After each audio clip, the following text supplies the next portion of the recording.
என் லைஃப்பில் இந்த மாதிரி ஒரு பெயின்ஃபுல்லான ஒரு சுச்சுவேஷனை நான் ஃபேஸ் பண்ணதே கிடையாது. மனசு முழுக்க வலி மட்டும்தான். இந்த சுற்றுப்பயணத்தில் என்னென்ன மக்கள் பார்க்க வராங்க, அதுக்கு ஒரே ஒரு காரணம் தான், அவங்க என் மேலே வச்சிருக்கிற அன்பும் பாசமும். அந்த அன்புக்கும் பாசத்துக்கும் நான் எப்பவும் கடமைப்பட்டிருக்கிறேன். அதனால தான் இந்த சுற்றுப்பயணத்தில் மற்ற எல்லா விஷயங்களையும் தாண்டி மக்களுடைய சேஃப்டி, அதில் எந்த காம்ப்ரமைஸும் பண்ணிடக்கூடாதுன்றதுக்காக தான் அது என் மனசில் ரொம்ப ஆழமாக இருக்கும் அந்த எண்ணம்.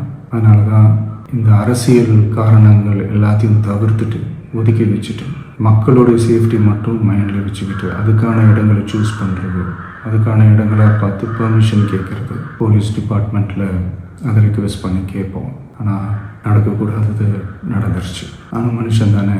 அந்த நேரத்தில் அத்தனை பேர் பாதிக்கப்பட்டு இருக்கும்போது எப்படி அந்த ஊரை விட்டுட்டு என்னால் கிளம்பி வர முடியும்? நான் திரும்ப அங்கே போகணும்னு இருந்துச்சுன்னா அதை ஒரு காரணம் காட்டி அங்கே வேறு சில பதட்டமான சுச்சுவேஷன்ஸ், வேறு சில அசம்பாவிதங்கள் அந்த மாதிரி எதுவும் நடந்துடக்கூடாதுன்றதுக்காக தான் நான் அவாய்ட் பண்ணேன். இந்த நேரத்தில் சொந்தங்களை இழந்து தவிக்கிற இத்தனை குடும்பங்களுக்கும் என்னுடைய ஆழ்ந்த இரங்கலை தெரிவிச்சுக்கிறேன். எனக்கு தெரியும் என்ன சொன்னாலும் இது ஈடேயாகாதுன்னு எனக்கு தெரியும். ஹாஸ்பிட்டலில் ட்ரீட் பண்ணிகிட்ருக்கிற எல்லாருமே சீக்கிரமாக க்யூர் ஆகி வரணுன்றதை இந்த நேரத்தில் நான் வேண்டிக்கிறேன். கூடிய சீக்கிரமே உங்கள் எல்லாரையும் நான் சந்திக்கிறேன். இந்த நேரத்தில் எங்களுடைய வலிகளை, எங்களுடைய நிலைமையை புரிஞ்சுக்கிட்டு எங்களுக்காக பேசின அரசியல் கட்சிகளை சார்ந்த நண்பர்கள், தலைவர்கள் அனைவருக்கும் என்னுடைய நன்றியை தெரிவிச்சுக்கிறேன். கிட்டத்தட்ட ஒரு 5 மாவட்டத்துக்கு பிரச்சாரத்துக்கு போனோம். இந்த மாதிரி எதுவுமே நடக்கல. ஆனால் கரூரில் மட்டும் ஏன் எப்படி நடக்குது, எப்படி நடக்குது? மக்களுக்கு எல்லா உண்மையும் தெரியும். மக்கள் எல்லாத்தையும் பார்த்துக்கிட்டு இருக்கிறாங்க.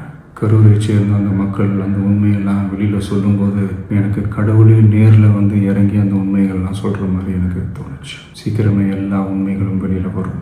எங்களுக்கு தரப்பட்ட இடத்துல நாங்கள் போய் அந்த ஸ்பாட்டில் நின்று நாங்கள் பேசிட்டு வந்தோம். அதை தாண்டி எந்த தவறும் எங்கள் சைடில் நாங்கள் எதுவுமே செய்யலை. பட் இருந்தாலும் எங்கள் கட்சியை சேர்ந்த நிர்வாகிகள், தோழர்கள் மேலே எஃப்ஐஆர், அது மட்டும் இல்லை சோஷியல் மீடியாவை சேர்ந்த நண்பர்கள், தோழர்கள் அவங்க மேலே எஃப்ஐஆர்லாம் போட்டு இப்போ பிடிச்சிக்கிட்டு இருக்கிறாங்க. சிஎம் சார், உங்களுக்கு ஏதாவது இந்த பழி வாங்கணும் அப்படின்ற எண்ணம் ஏதாவது இருந்துச்சுன்னா என்ன வேணாலும் பண்ணுங்க.